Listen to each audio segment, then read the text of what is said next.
Nararanasan ang oversupply sa karne ng manok sa mga pamilihan ayon sa Sinag.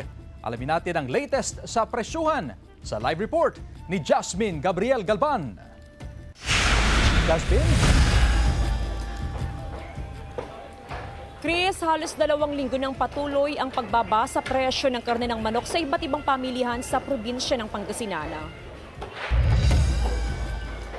Mula sa 220 hanggang 230 pesos, bumaba na sa 180 hanggang 200 pesos ang kada kilo ng karne ng manok sa Mangaldan Public Market.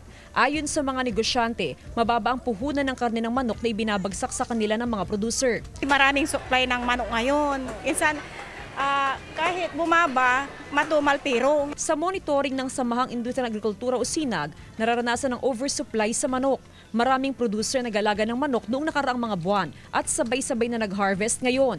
Minomonitor din ng SINAG kung marami rin ang pumapasok na imported na karne ng manok sa bansa. Continuous naman yung harvest ng local producers. Sinecheck namin yung import kung lumaki. No? Kung lumaki yun, siguro yun ang problema na nagbaba yung presyo ng sobrang mas pababa dun sa puhunan ng farming price. Inaasahang magtutuloy-tuloy ang maraming supply ng karne ng manok ngayong bare months. Kaya wala raw dapat ikabahala sa supply sa nalalapit na holiday season. May nabibili dyan sa labas, 180, 170. Okay lang po, sana wag nang tataasan pa. Base sa monitoring ng SINAG, nasa 95 hanggang 98 pesos ang farm gate price sa Luzon. Nasa 180 hanggang 210 pesos per kilo ang presyo ng karne ng manok sa iba't ibang pamilihan sa Pangasinan.